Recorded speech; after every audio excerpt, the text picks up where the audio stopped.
I'm better.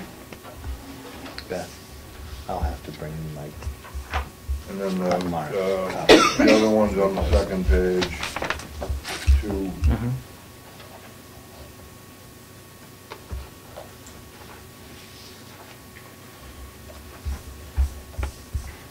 Which one do we want to look at first? Anybody have a preference? Doesn't matter to me. Do you want to do some preliminary stuff that I researched? I've got a list here, 15 items that we kind of talked about and didn't have answers for. Like accepting grants. I know there was a question whether or not it had to go to the board or whether it had to be a public hearing. And the town or district meeting may vote to authorize the governing body to apply for, accept, and expend unanticipated grants, gifts, and other revenue without an appropriation. And remember, we talked about whether or not the governing body had given that permission to the superintendent, or whether it was your choice. The vote remains in effect until a future meeting rescinds it. If the governing body has been given this authority and they spend unanticipated money received from a federal, state, or private source, such as FEMA grants or a private donation, so long as the money is spent in a way that does not require other unappropriated municipal funds to be spent. If the unanticipated revenue is $5,000 or more, the governing body must hold a public hearing within 7 days' notice in the newspaper or wherever you put it. If the amount is less than $5,000, the governing body must post notice of the funds and in its meeting agenda and include notice in the minutes of the meeting of which the funds are discussed. Acceptance of the funds must occur in a public meeting. If it's over 5,000. Is that right? Does it have a cap? I think it doesn't matter if it's over, I think the acceptance of the funds. Right, is a public meeting. If it's over 5,000, you have to have a public hearing. Right, okay. You still have to accept it. I have a timeline question. When does this process actually start? We get our allocation, which is usually the end of the summer.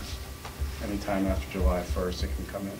And you don't know how much that's going to be? No. We can estimate what that amount would be, because it tends to be reduced by a small amount each year. So, give or take, so much funds. So how do you receive notice that the allocation has been set? In the grant management system that we have access to. So We'll go into the like this year, we'll go into the 14-15 school year under grants, and once the allocation is posted, at that point we start drafting the application like you have in your packets, under all of the activities that are required.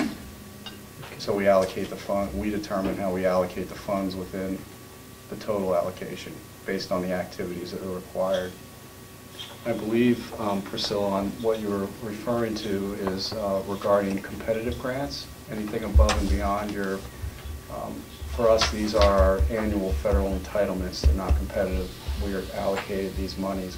And we use the term, we apply for them. However, all we're doing is describing the activities for the use of the funds compared to applying for them in a competitive way with other districts. So the grant management system creates the allocation, and the allocation initiates the process. Correct. Whose grant management system? It's through the Department of Education. So every school district has a grant management system. So Every school does? Yeah, every school does, because they'll get the 2A monies, or the majority of districts that receive Title I funds or any other grant that might be available to them goes through the grant management system. So it doesn't clarify here, this is from LGC, it doesn't clarify whether or not, which kind of grant it is.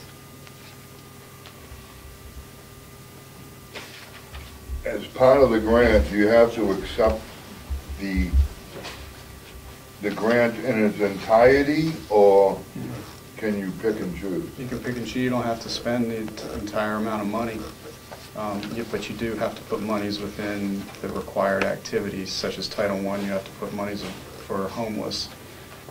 You have to put monies aside for private schools and tutoring. Those are all required. But if you don't spend all the money in a year, we might tend to get what's called a carryover into the next year, or those monies are repooled and distributed throughout the state. So the carryover may be additional funds bringing it back to its original balance? Not necessarily your carryover. So let's say at the end of the year you have, we'll keep it simple, $10,000 left. You haven't spent that amount of money. Then you wait until usually around January to get your carryover allotment, and that might come back at $7,000 compared to the 10, because it's been repooled and redistributed based on needs. And how long do you have to spend that money? It's a full year. It's full July year. 1st to August 30th. At the end of August 30th, that's it? Mhm. Okay. So I thought. So it's 13 months. Well, actually, 14 months, it's July 1st to August 30th. It's actually 14 months. I did find a program insurances on improving teacher quality, which would be Title II Part A, what has to go into the grant, what you're assuring.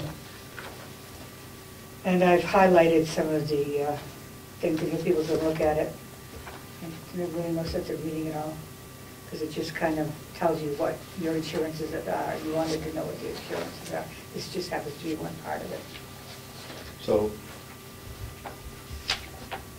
X amount of assurances per funding, per grant? Mhm.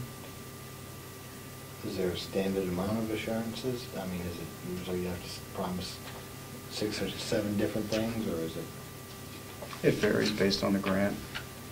Some of them are the same from grant to grant to Yeah, grant. like They're the same thing. your federal entitlements tend to be, the Title I-A and the Title II-A tend to have some of the similar language in it, however, they're geared towards different activities. Like your Title II-A is specific to professional development and improving teacher quality, teacher effectiveness.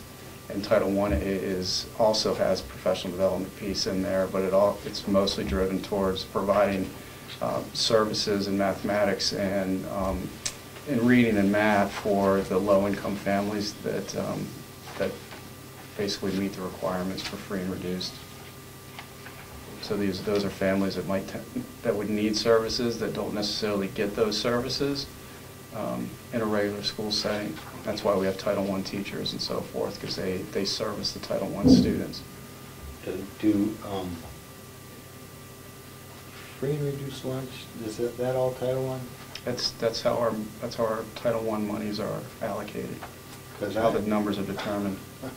I can remember for 3 or 4 years in a row, my daughter bringing paperwork home and saying, you might not qualify or feel you need to try to qualify, but they wanted the paperwork filled out anyway.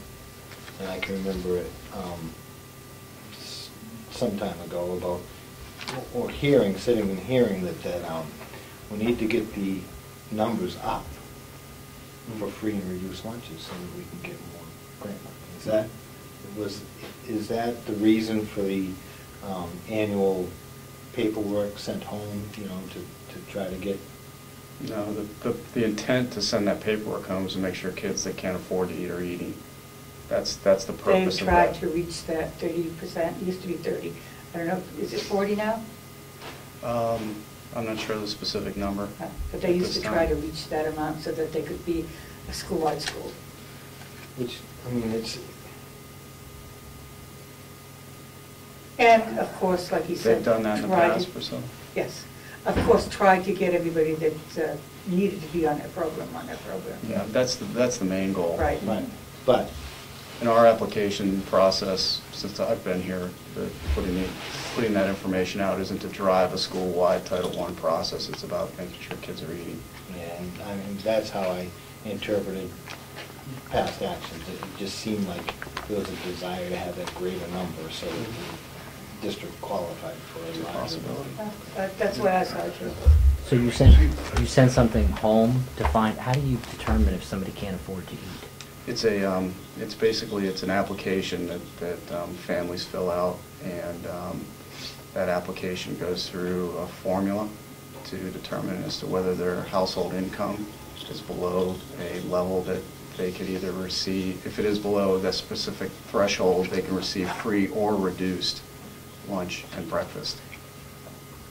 Yeah, I was always offended by it because to me it was an invasion of household privacy. But you also have the option You to have an put option. not applicable. As long as you sign it and send it in, you can do not applicable. We're not turning, the other Yeah. option is not turning it Turn in. it in. And unfortunately, we have some families that do not turn it in, particularly when you get up into the higher grades, like high school students might not tend to turn that in because, And they might be eligible. and they might be eligible, and so they're not eating. But we try to keep it as, as confidential as possible for all parties involved, which it is, so people don't necessarily know who, and we can't give that information either. So we're not even privy to that kind of information once it goes into the system. See, I think that's part of the whole point. I think Wakefield would be probably one of the first towns to step up and feed a hungry kid. Yeah. Certainly. I don't think, what are we giving up? What are the strings attached of trying to get some federal government money to feed a few hungry kids? Well, it sounds like Title I grants are somehow connected with the civil rights legislation, maybe? I don't know. I mean, I'm just saying, there's got to be some reason. I believe I believe it has something connected to that for the civil rights back in '64. Right, to make sure that things are fair and equitable, at least. I'm just trying to get to what started the whole process of Title I. I'll check that out. I would think that, I'm sure it has something to do with civil rights, that's all. So, and also, it's like a block grant, it's like a highway block grant, it's not like any other grant. It's coming from an allocation that you're given, and then you're dispersing it, and it seems pretty clear what it's for. That's why it's not considered a competitive grant. So we don't have to apply for it in competition with other districts. Can you give me an example of a competitive grant? Prime example would be the school improvement grant that went to several districts. Milton's a prime example to receive that grant. They had to apply for it. Or A probably race to more, the top is another example. right, but a more relevant, which you probably is the Homeland Security grant. What they sign. Oh, it's a competitive grant because you have to fill out what you're going to do with it. And you're competing with other either schools or counties to get those funds. Reading First for Wakefield was a competitive grant. And it was year to year, and we got that grant for 3 years. In the fourth year, there was monies left over from, same as the Title I, and so we ended up getting more money in the fourth year, I think, than we did in the third. But that was an excellent program, and that really helped the kids. And that had a lot to do with schools in need of improvement or district? No, it was before that. Title I was before, Reading First was before we got into that No Child Left Behind. I could give you another, like a smaller example. Let's say that there's a foundation that puts out a grant for an artist in residence for art education, $10,000. So districts could write a grant application applying for that grant based on what their intent to use the $10,000 would be for. And then the foundation would review those applications and determine who might, need that grant the most, and then award them that grant. That's competitive. And say five school districts applied for it, one gets it, the other 4 don't get any, unless they decide to allocate it in fifths. But We've that's had that. We had it last year, right? Artists in residence? Right. So we've got other grants out there that are competitive grants. It's not for a lot of money, but it's money that's coming to the school. I'm not sure. That wasn't out of another competitive grant, because you haven't had a competitive grant here for an artist in residence. That might have come out of your focus set-aside monies. That was Title I. Okay. But you just You didn't have started it. like it was that grant. No, so. but again, you could bring an artist in for art education under Right. Title 2A. You could bring that in under there or set You aside. know, that's been going on for, well, I don't know if it's every year, but it's been going on for a while. Which is a great program. Yeah. So who decides, Michael, and I know I emailed you earlier and that was my own fault, I forgot all about it. Who decides, what makes you guys decide which grants we want? Well, if we see that there's a grant that is going to have particularly a positive impact on the education of kids, we might go for it. But knowing how the Wakefield board would like to operate, then that's something that we would want to bring in front of the board as to why we feel that we should go for those grant monies and how it would be used, and get approval from the board to move forward. According to the RSA you're referring to, knowing that RSA with a competitive grant, that anything above $5,000, you'd also have that public hearing to receive those monies. So that would be the process, my understanding at this point, But if you we could were to go also for apply that. for grants from private entities. You could, however, again, that would be a competitive grant, you go Exactly. through the same process. So it's really based on what are the monies for? Do we see a need for that in our schools? If we do, then we apply for it. But even prior to applying for it, we would make sure that we express the need, the board approves it, and if we receive the grant, award the grant, then we would have the public hearing to accept the funds. So maybe a public meeting would be happening before the grant was even applied for. And then once the grant was applied for, so the public meeting would be to spark interest.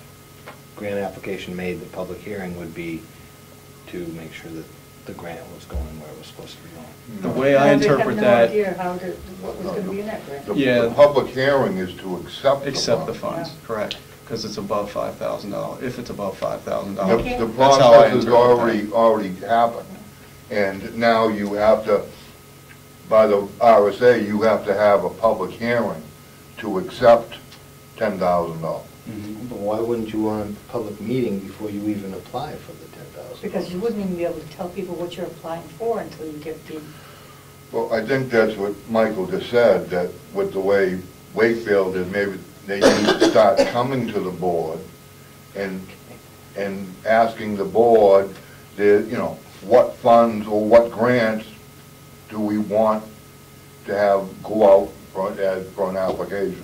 Well, so what we'll do, once I found that you'd like this process to happen this way, is if we see a grant that we'd like to go for, then we put it on a board agenda with information to the board, so that it can be vetted at the board level, and I might put it on as an action item for approval. And if it's approved at that point, then we would apply for it, and if we are awarded the grant, it's above $5,000, then we'd have the public hearing to say we'd like to receive these funds of $15,000, and at that point, we're all set, we could take on the monies. Were the SEEK monies going through Title IIA? Seek? It was like gifted and talented kids. oh, see, yeah. No, That's that was separate? that was a program within the school. It wasn't separate. It Okay, was part of so- the operating budget. SEEK was the initials for a gifted and talented. No, you got a line item in your operating budget? They had it, We had a regular teacher that taught that. It was just part of the. Okay. it was like one an of the- after-school project. Well, Yeah. they did that too, but it was part of the operating budget. So that's something that was funded by the residents? Mhm. They raised and appropriated funds for it. Mhm. I do remember that being part of the budget committee. Is there an official school board grant process that you follow? Or is that what you're trying to develop? To streamline the whole thing? That's part of it, I would say. Well, the two grants that we're dealing with have been around forever. Taking a look at them is not a bad idea and see how they're spent. I mean, and then reporting back to the board in a report, what we determined. Are there revisions on Title I, or Yes. is it possible, there is? They can revise Title I. What I'm saying is, how do we know they don't get revised, and They if you don't can. go back I and mean, look they at can. them? Do you But do I it know- quarterly? No, the state? you don't have to do, the only reporting we have to do is monthly reporting for the monies that are spent. So it is monthly then? So it's basically a finance report. So we have to submit those, but we don't have to submit a report like how the activities are going and so forth. For Title I, the Title I coordinators or anyone that works within Title I has to attend, I'm not sure how many meetings there are a year. I want to say a minimum of 2 statewide Title I meetings. Right. But other than that, we don't have any specific qualitative reporting that has to be done. Who's the Title I coordinator? Jen Levitt. And you can see her salary line is in the grant. Do you have the 2 grants then? I don't think so, no. Yeah, you should have them in your packet from what Mr. Tracy could say. Yeah. Okay, well, I have it. Jen's salary under the grant is You already got it. Oh, I did. $46,566. Health insurance of $14,503, dental of $625.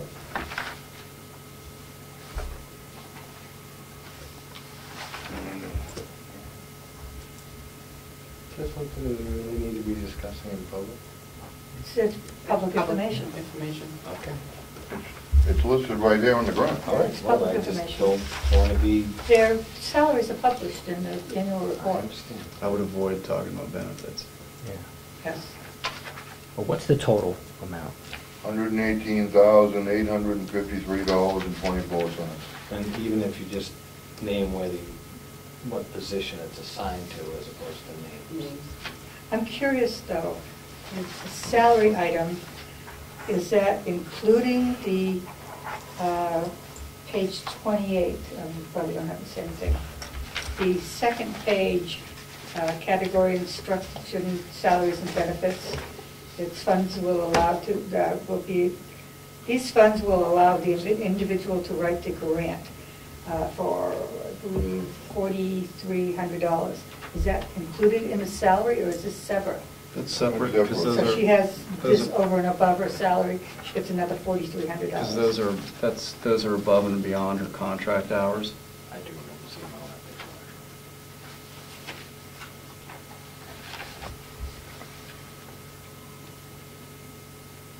So it costs $4,000 to write the grant?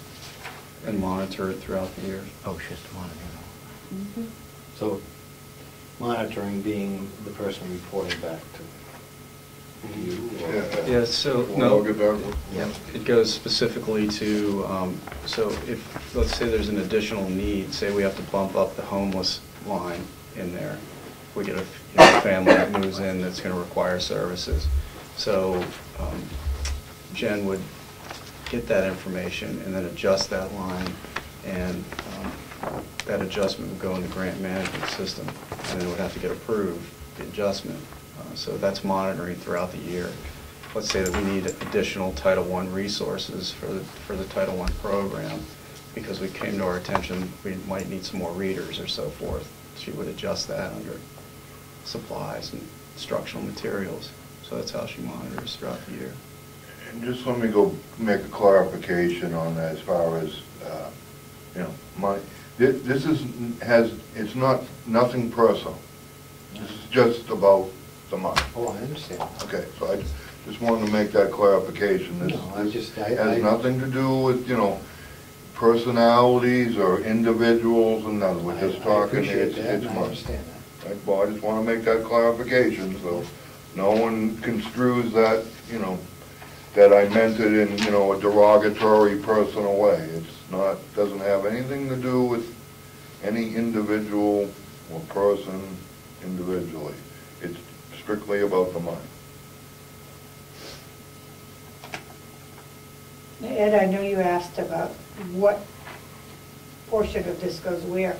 The grant's 133, I'm just going to round this off rather than giving, the end of it, You're talking about the Title I, the whole thing?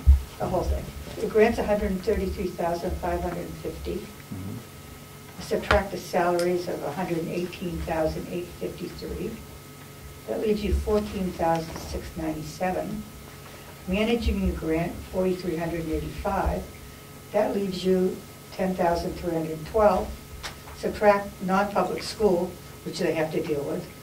They have to have money in the grant to deal with a non-public school. And that, we can talk about that in a minute. That brings it down to 7,012. Subtract the $200 for mileage, that makes it 6,812. Subtract the $500 for parent involvement, that's 6,312. And then take the $250 out for food, that leaves $6,062 out of a $133,000 grant for supplies or... Is that accurate? Did you do that accurately? Yes. Why are you questioning my... Well, okay, sorry. Why not? Well, it was just a little bit, Some say why, I say why not. well, if that's true, if you go before the 133, Mhm. what gets, is there a way to figure out what gets lost from when it goes from the people? Does it go directly to the feds, or does it go to the New Hampshire Department of Education first, and then go to the feds and then come back? Goes to the state first, the Department of Ed first. They How- send the allocation. Is it just by It electronic? does? Yeah, the Department of Ed is the fiscal manager of the funds, The federal? correct? Okay, I thought you said the state. No. Sorry. Okay. Yes, it goes to feds first. So in Concord, there's a federal Department of Education office somewhere? It's not titled federal. I'm just giving it a No. name. No, basically, the funding comes into the Department of Education, and they allocate the funds to the districts. How does What it they go? title that. How does it go from the town up? How does it go to the town out? When we mail in The our town, tax the town goes into this, yeah, and that, so that goes to your state. DRA. It And goes then the from our DRA town then- treasurer Yeah. to the DO. Right. DOE. So what you're looking at is specific federal entitlements, so your federal taxes go to the federal government. Those are reallocated under educational monies to the states. So it comes to the state, and the DOE manages the funds that come from the feds to the districts. So your federal dollars go to the federal government, it's reallocated to the states. At the state, the DOE allocates the funds to the districts. Is there indirect costs on it? I mean, you know why I asked that question? No. Because I want to know how, I would love to know how much money is lost from our pocket to the feds, back to the state, back to here, all the way down, back to this, back to the student. There must be indirect costs in that grant. That stays with the SAU. It's usually 3.5, 4%. So if the SAU is getting that money to manage the grant, Well, that's under that's under the allocation now. each Yeah. grant has indirect costs. The indirect cost is actually the amount that is kept by the SAU to do the reporting. And it's usually 3.5% or about 4% of the grant, roughly. So if they're keeping that chunk, then let's say the state is keeping 4% of the grants for the whole state. And let's say the feds are keeping 4%. Well, So, you let's- know. You gotta be probably You're close making to a assumptions, third. right? I mean, you are making assumptions, that's not accurate as far, it could be accurate, but you're assuming it's as close to accurate as possible. right? For the SAU part or the other? For right down the whole list. Well, I said, let's assume that the state is, and But if we I- assume that. But I bet, all told, you're probably looking at about a third, about 33% of it. You're losing probably 33% of your money. When it leaves your pocket, goes to the Fed, comes back to the state, and then the state distributes it, you're probably losing about a third of your money. I would say more like 15%, from Can- what I've read. That's what I would come up with, is about 15%. Now, this is just to understand the process. This isn't going to be changed at this level of government. But this is just so the people watching understand how the whole entire process works. That's why I'm. Well, I mean, That's a I very need brief to description, it could I'm be much sure more it is. complicated than that, that's just, to my understanding, Do you that's know how. what percentage of indirect? I don't. Is it on that grant, indirect costs? So, I was on DOE website there, and I had seen, I believe the number was $54.8 million that the state of New Hampshire Department of Education receives from the federal government. Is that? I'm not sure what the total is, bro. Okay. It's not on that one. Tax base generated through your property taxes goes only as far as Concord? Just look at the old And then ones. other funding from other sources goes to the federal government, like your income tax, your FICA and all that stuff? Is that how the feds how do the feds gain the money to begin with? And do property taxes only go as, I can't see the property taxes going as far as Washington. It doesn't. Property taxes stay here. It's the federal tax Indirect costs. over your income. So, It doesn't give the percentage, FICA. it just says. Yeah, and then Congress gets that money Usually it's got during their percentage. budget season, and Maybe your it's on that congressional previous person page. has to then authorize the allocation of the budget, and so much goes to EPA, DOT, Mhm. Department of Education, and on down the line. So the worker's income basically generates revenue for the feds to spend. Property taxes basically generates revenue for the state level to spend.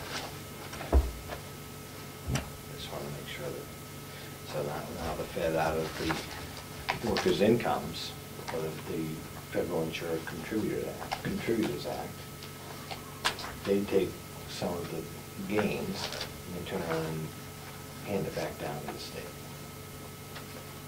Just like gasoline has a state component of their tax and has a federal tax. And that federal part of the gas tax goes, it's supposed to go to federal highways, and then the other part is the state, and the state has it divvied up into a whole bunch of different things. Any of the toll money go to the federal government? Some of it does, some of it doesn't. Am I allowed to say anything? No.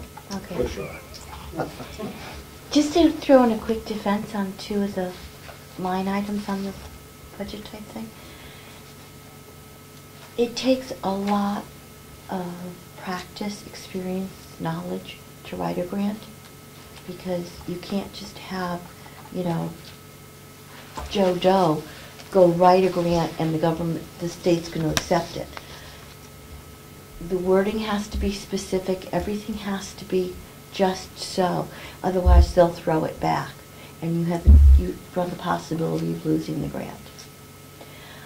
The other thing, as far as the parent expense, I don't know how it is for up here, but from where I came from, it was used for, some parents didn't have transportation to the school for different meetings or whatever. So that money would be used there. It would also be used for interpreters for the parents, because not everybody speaks English and or Spanish. I mean, we had Vietnamese, Cantonese, I mean, you name it down there. So we had to bring interpreters in.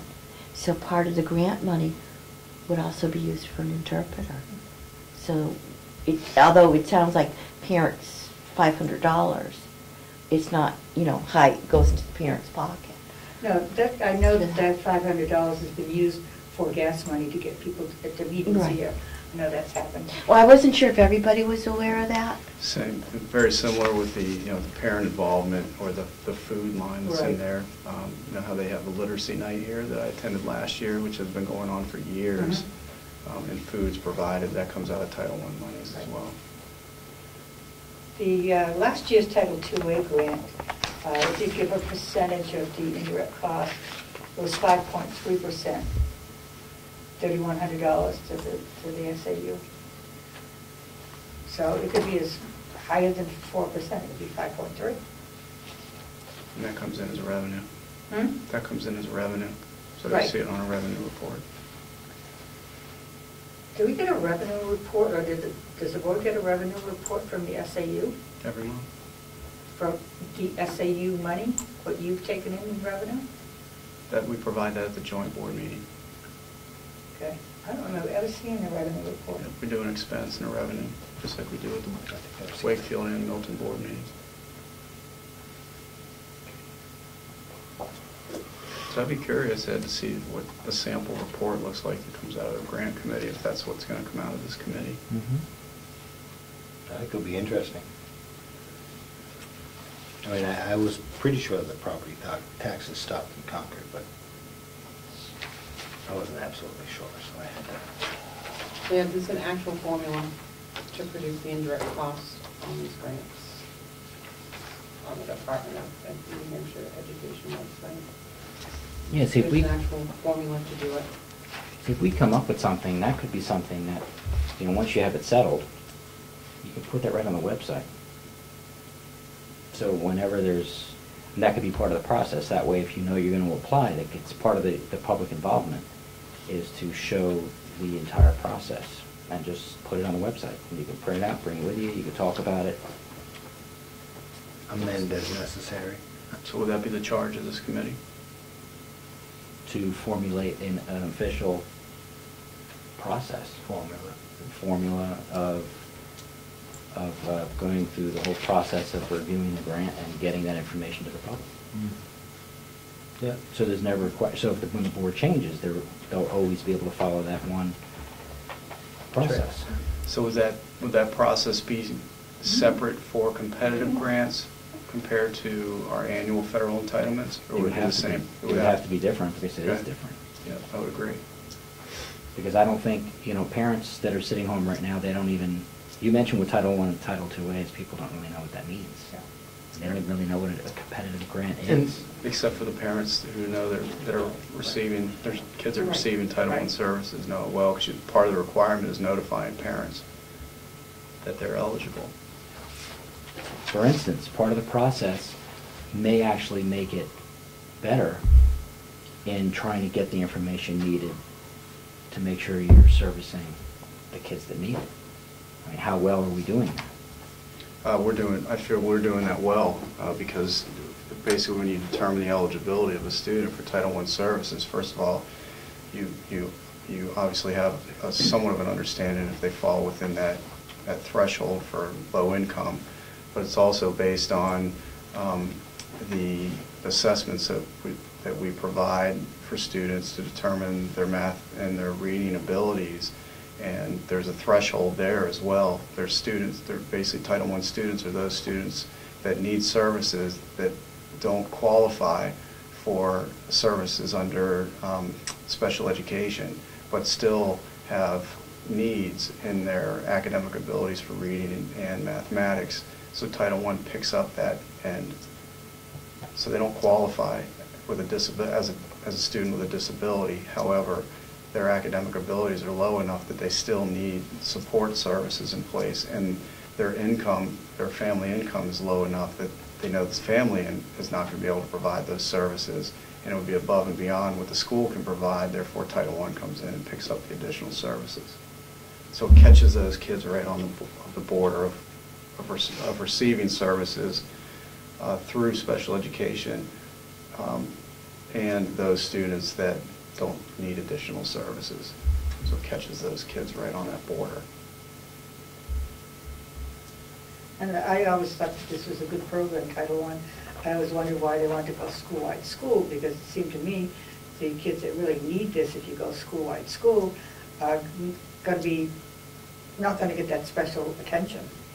Now, there's advantages to school-wide because you actually can provide services across the entire school compared to a targeted program. So let's say if we had a targeted program that was K to 3, so all of the services for Title I have to be funneled in the K to 3 environment. You can't. So let's say if we have a student that qualifies for Title I in grade 4 or grade 5, we can't use those funds for 4th and 5th because it's a targeted school.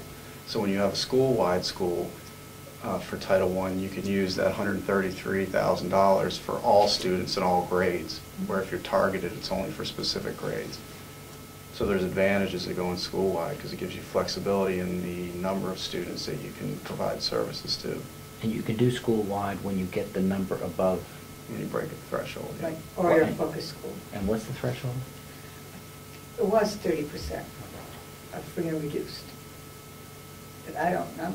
For some reason, My 40 group sounds said- more like it, but I don't know, maybe. It was 30, Michael doesn't seem to remember. I don't have the number off the top of my head. And I don't know, I don't. It's higher I than just don't know. 30. Yeah, it seems like they were pushing for 40 at one point. I don't know, 36 in my head, because that's what I knew. It could change, things change. Now, how, No, it's gone up in the last few years. how susceptible is the system to fraud? I mean, is there any chance, I'm not suggesting there is, I'm curious, has there been a historical event where one area of the state or the other was kind of fudging the numbers in order to gain a little added income? I'm not sure. I'm not sure, however, well, we're subject to an audit as well, so the use of our Title I funds, so they come in and they audit the use of those funds. So and we get a report on that audit as well. So if you, it goes on a cycle. So that's a good. I'm not sure when our next audit would be here, but. And if you go back to the lunch forms that they determine free and reduced, I worked on them, that's the reason I know. The parents that qualify for free and reduced, there are random selections done by the city or the state, and they have to then bring in their information and prove that what they wrote on the form is correct. Good. You know, so Checks and balances. there are checks and balances, but it may not be done just in the town. I don't think anybody has a problem with Title I, unless we understand what it is now. So if the local economy of the school is vibrant and functioning perfectly, and all the kids are highly educated kids that come into the school, and obviously then you're not going to take in as much Title I. Correct. You wouldn't need it. So if you show that you have a lot of Title I, then you're called something. No. No. No, not necessarily. Okay. You're not called at all. So, and we've really been going away from designations, which is a great thing that the state's been doing, in my opinion, is this sort of punitive process that's been happening. It's more of a supportive process now, where they went away from schools that needed improvement, districts that needed improvement. Now what are being designated are what are known as focus schools, which the Paul School is designated as a focus school. Then you also have priority schools. Priority schools are those schools that are in the bottom 5% based on state assessments. They are considered priority, meaning that the state is focusing on those schools as a priority and sending resources to those schools, such as any type of professional development opportunities that they might need, as well as funds through Title I. Paul is a focus school, which means that there is a substantial gap between students with disabilities and general education students in their achievement levels, because you should have a smaller gap so all students are achieving. So right now, as of last year's designation for Paul School was focus, there is that gap. So you saw that there was also the Title I-A focused set-aside money. It's basically 10% of your Title I monies that are put aside for specific activities to gear towards reducing that achievement gap. A leveling process. Yeah. So what those monies are for is to just bring in resources to minimize that gap. And if we can minimize that gap by 50%, we get off that designation as a focus school. We were focus monitoring for 4 years, and now we're focus school. I don't see a big difference between the two. It's Try to bridge that gap. Focus monitoring is very similar, that you're determined as a focus. You go through a focus monitoring process because you have that achievement gap. Exactly, and some of the things that you're doing are exactly what they're doing, is exactly what we did 4 years ago. But the monitoring's above focus, or focus is above focus monitoring? No, focus monitoring is just a process to review, basically to just determine why you might have that achievement gap, and then develop a plan to minimize that achievement gap. That's the focus monitoring process. Throw money at it and it'll be taken care of. That's what I wanted to ask. I wanted to ask, what's the incentive to get better? Better educating your students. No, but what, I mean, what do you get in return if your students in school perform. Your students themselves Hmm. are doing better. That means as they go to the next level, they're going to be more on par. So maybe it's not a monetary amount put in your pocket, but doesn't it make you feel better as a human being or as a parent or But whatever? does to this see- work? Yeah, but that's- Does this focus school, does this focus monitoring work? Have we seen the achievement gap come close? No. How would you do it different then? It's, I don't know how I'd do it different. I think a lot of, sitting in a room with those big white pieces of paper where everybody sits at the table and gives their opinion, and you talk about the opinion, fold a piece of paper up, put it on a shelf, and it stays there. You do a big report at the end of focus monitoring, you know, this thick, what we're gonna do, the action plan, the whole thing, sits on a shelf, and you go to focus school. So what you're saying is you wouldn't set it on the shelf? Wait, is that really what's happening? I sort of lit up over here when you said, so what are we doing differently? And that's what I mean, you've heard me say this over and over again, we need to do it differently, because what we've done in the past isn't necessarily showing results. And we have an opportunity to do things differently now. And that's where we're seeing more flexibility coming from the state with the use of funds, as well as what we can, what we're required to do under the past system was very specific, where now it's, what do you feel you need to do for your school system to improve it, and we will support you, compared to you need to do this, this, this, and this. Now it's, you develop your plan and make it happen, and it can be different than what anyone else is doing. So what this goes back to being able to design your local education system based on the needs of your schools and your town.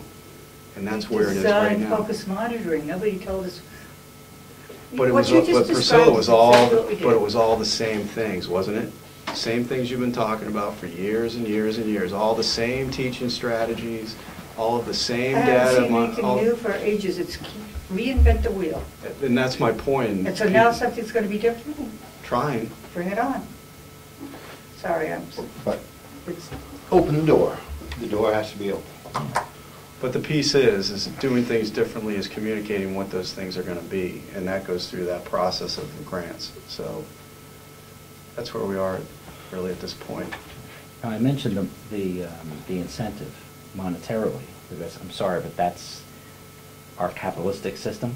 I know, And that it just, really, see, you to know, me, it's, Now, I don't like that either. I'm more but- basic, I'm sorry. I didn't mean to jump at you. Beth, your point is, it's accurate, you know, when you have a brighter student base coming out, you know, they're gonna contribute to your community more. They have more potential of, you know, building better families and better communities. how do we get up to that point? That's Well- the $64,000 A lot of it is, no, not a lot. A small part of it is how these children are shown to approach learning. And some of the parents may not have been brought up in, hey, let's start reading books, you know? Even going to the library might have been, for those parents, a waste of time because they had to, well, back in my father's age, he had to work on the farm. You know, this had to be done. And reading was done maybe under the covers with, you know, the lights, you know, flashlight or something, you know. But some of these students come from that Wasn't environment. a candle back from the antique days? Oh, I thought that was rubbing two sticks together. But you know, we're not gonna solve that problem, and that's not what But the if you grant- can Right, that's not what we're here educate, for. no, I understand that. But what I'm saying is, these kids come in thinking that this isn't a priority of learning. So what you have to do is find a way to spark their interest in learning, to make it as exciting as seeing a calf born. I don't know, I think it's stuck to the parents, and I think in a lot of cases, and I know parents have to work and so on and so forth, but I think they've abdicated a lot of the responsibilities. Not all of them, please. Some parents say to you, I drop my child off to school. You educate them, you teach them the social graces, you feed them, you take care of them.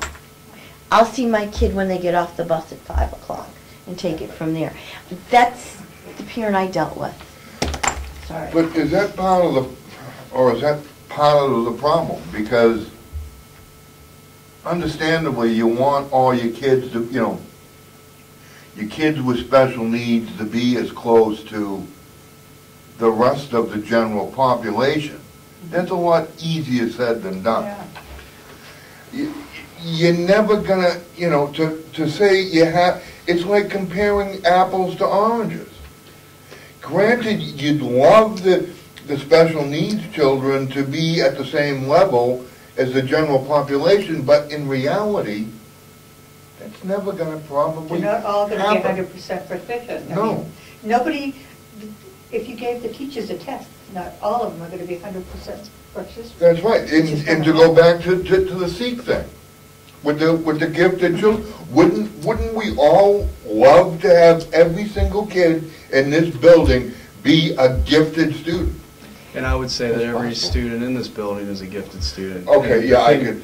The thing that I want to jump on with that, Mr. Brown, is that we should really be focusing on what I consider, and this is something that I've really grown to enjoy and appreciate, is the concept of variability versus disability.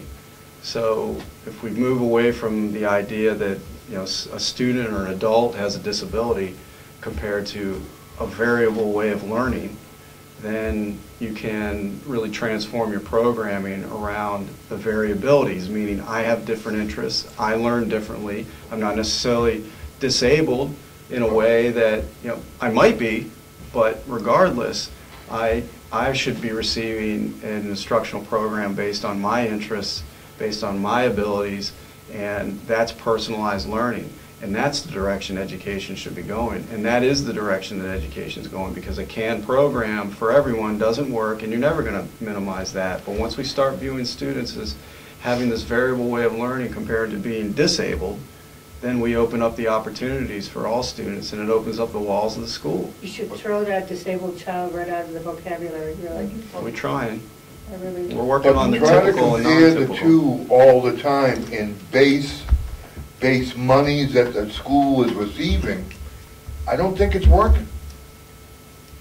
It can work. We need to do it differently. Let's get back to grants. I just, one of the things that crossed my mind, as we do, more individualized teaching, doesn't that call for more teachers, which calls for more spending, which calls for more need for covering those expenses? No, Doesn't have to. not at all. Not at all. And the way I view that is that we look at our entire staff as a full staff, as a team, and compared to a grade 2 teacher, a grade 3 teacher, a grade 1 teacher, all teachers have strengths in different areas, and some in similar areas, and we allow the students to work their way through the school as teachers, as facilitators, compared to direct instruction from front of a classroom. Facilitate the learning based on students' needs and interests, and that's the direction of the school system. Well, when I That's was in school- different. Liz, we could talk about that for hours on When I was in Yeah. school, there were 8 grades, 8 teachers, a principal, and a secretary. Now we have 45 teachers, so. So what are some of Explain the, that. going back to the grants, list one of the assurances that's on the Title I. Which one? Which assurances are there? I mean, on the application, it says you must have, Well, an example would be you must have a position filled that instructs X amount of hours a day, this type of Is that the education. assurances? Yeah, that's, yeah, that's- You have to have a person in this position for X amount of hours to provide a service to this population. That's not laid out specifically. You're saying there's a requirement of hours of instruction? No, I'm saying that you as a superintendent would assure through the process that the money's being allocated for a specific mission. You're assuring to the grantor that that's going to happen. Yeah, when I sign assurances, I'm assuring that those funds are going to be used to provide services to students that are eligible for those services, and that, again, that we will be providing services for homeless students, we'll be providing services for students that need those services in some of the local public schools, and that we'll also be having a community engagement responsibility through providing food and transportation for parents that are coming to some of our events and so forth. So those are the ties. In each category, though, I mean, there's different provisions within the grant in different categories. And This is what he the would have signed assurances this only year. come in each different category, right? The Title II-A, this is what he would have signed, this paper. The superintendent signs this, these are the assurances. Now, does the school board ever see this? Yes. This part? They did. You did? Yes. Can I see The that? general assurances, so. I think saw it this year because they requested it, I've never seen it. Are they different for every grant? Are there different? There's assurances? similar wording Yeah. and there's some different wording. As I said, depends on the purpose of the grant. So So when your the little board blocks. approved the Title I grant, the Title II-A grants, that's approval of the assurances as well, because we don't get the funds without the assurances. And the board approved our general assurances, which encompasses all grants that, any of the federal entitlements that come in, which for us, again, is only Title I and Title II. So on the grant piece, I really see a driving charge for this committee, in my opinion, is if we were to go for a competitive grant and really vet that out to see if that's something we should do. But also, if you're going to review our annual federal entitlements, that's something you could do as well. But again, it's not competitive. So back to your point, Ed, if you lay out a system, it's going to be different for the two. Mhm. But I see a really more in-depth look at competitive grants would be a charge of the committee, and then a review of our federal entitlements. And in the For our annual ones. interest of full disclosure and the ability to know what the heck's going on. So if somebody in our town or community, school district or whatever, had a question, we're familiar with the situation and we have an answer. Not just like, And it also gives the school board the ability to vet any type of external influence that they voted not to be subjected to. So if the taxpayers voted not to do something, they don't want you to do it, you want to make sure that you're not receiving grants that one of the very assurances is to do that anyway. It sounds stupid and simple, but that's... well, no, that is hopefully one of the goals of this committee, is to make sure that if the taxpayers or the voters have asked us not to, we're making sure that that's listened to. Well, I think Title I is pretty clear cut here. I mean, you know what it's for the disadvantaged kids. It's pretty clear how the money's spent. Instead of redoing, see, this sounds something that should already have been done. Does the federal government have anything already set up explaining all of this and explaining the process? You would think they would have that already. Not that I'm aware of. Again, it's a local decision to review, how you review the No, grants. but you Is that what have, you mean? well, like the Homeland Security grant that we're going to be looking at for the county. The Homeland Security has a GRC, their own. So I want to look at that process of why reinvent the wheel. I would like the vetting process to look similar to the process that's being used to accept it, so they all match. That way, if we, as a board, find out that, or a committee, find out that the process could work better, we could contact the federal grant committee and tell them, we discovered there might be a better way of doing it, and they could actually change it there too. Potentially, sure. So that's why it would be, it would be good to find out if this is already being done, because I cannot believe that this is the only school across the whole entire nation that ever reviews this stuff. Somebody's doing it somewhere. There is, I read something about a grant review committee. I mean, the grant And writer should know. Something I'd read that a state or a school, DOE, local DOE, state DOE, could set up a grant review. Some states already have. Maybe in my paperwork if I find it. Is it possible the state already has that, our state already Our has state it? doesn't. That much I know. I remember that. Our state doesn't. In fact, if I could find it, it tells what states do Well, have it. I would think that they would say they do have it because they have people that are paid to write the grants, so there has to be something in place. How are they checking to make sure the grant writer is doing their job right? It's different, there's a difference between writing the grant and reviewing the grant. So I might write it, but then, like, it would come to the committee to be reviewed. So the process is different. There's a review process and a writing process. So I might write the application, but then it goes to the committee for review, and the committee gives the feedback. And might rewrite it, or however that might be. So it's a different process. There's the input, the review, and then the feedback.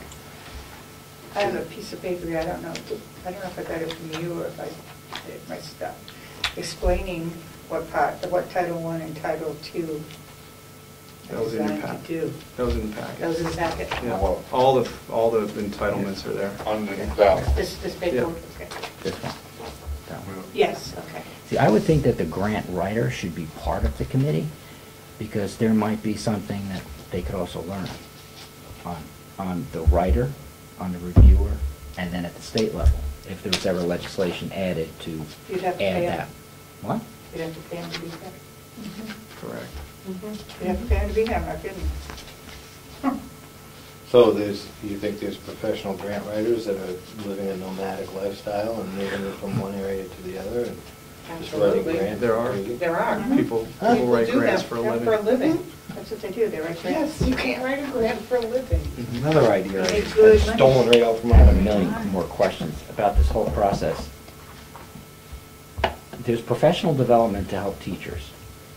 Is there any type of professional development that helps them with how this whole process of writing Title I grants? Like, is there, That's like your Title I, that's your Title I meetings that they go to, is professional development around Title I. so who so So they do gain the experience through the classroom. So they all sit around and they talk about how they're processing this, and they might come across a better way of doing it. Correct. And then does that ever happen?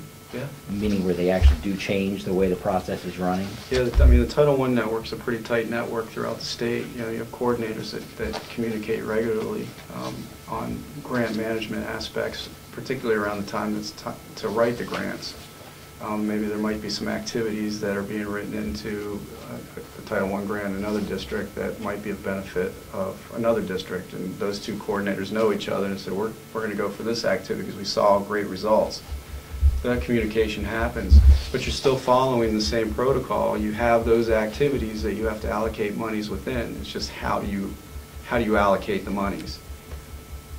So it's not necessarily a complex process, because you get a chunk of money, you have these activities that you have to break that money into to address all the needs that Title I is supposed to address. And then it's submitted to the state reviews it. If they have questions, they bounce it back, you amend it, and then it goes back to the state for their approval. That's why your approval dates on the actual grant application might change. You know, it might say first approved on this date and then approved on this date and so forth, because it's just resubmitted. I noticed that sometimes there hasn't even been an approval date at all, so that may mean, I don't know for sure, but it may mean this is the first time this grant has been applied for. And that you wouldn't see approval date on the Title I focus set-aside monies, the $14,000, because we didn't submit an application for that, because the board did not approve those monies, so therefore we didn't submit an application, so you won't see an approved date on there. Do grant writers have the capability or the authority to make assurances? No, only the superintendent can do that. Wait, say that again? Only the superintendent can do what? Make Can sign the assurances. Can sign the assurances. Only. Mhm. Where's the school board in that? Well, the school board approves them. Okay. I sign them Okay. in Wakefield. So it can't be done just with the school board signature, it must No. be you. Superintendent's signature signs off on assurances. The local control part of it allows the school board to decide whether or not they authorize the superintendent to make the assurances. But that hasn't been done in the past. Just, I think, I think the reason, I'm not sure, because I wasn't here in the past, but I think it's just because there wasn't a huge awareness. You know, there wasn't, it was commonplace to accept grants that were available to benefit the student population. So it was a process that was worked over and over and over. I guess you go back to the date that Title I was instituted. And see how often it was ever approved by boards right down through the line. Are we pretty much done on Title I? I think so. And then Title IIA primarily involves professional development. Right. That's a requirement to maintain highly qualified status as a teacher. So you, as a school, you need to make sure that your teachers are highly qualified. That means continuous professional development. Teachers are on a 3-year certification cycle, and through monies in the operating budget, which are part of the master agreement, they're entitled to workshop funds as well as college or university courses, as well as 2A monies are provided to, again, give the opportunities for students, for teachers to participate in professional development activities that will be applied to their certification process, that 3-year plan. The last year or the year before, a couple of years ago, isn't all support staff now, isn't there some sort of necessary measure where they have become highly qualified in order to be part of the system here at Paul School? So now you also have a professional growth for the parents and support. And I believe that's in the collective bargaining agreement with the parents, isn't it? There's a paraprofessional section in our professional development plan for their certification process as well. So the 2A monies that are above and beyond what we put in our operating budget for professional development. So if there's a concept of potentially not utilizing 2A monies to the full extent, if we wanted to continue providing that professional development, then we would look at potentially upping that professional development line in an operating budget, or not. Again, the other thing with the 2A is that the district, or how we apply for those monies, drives the professional development, where in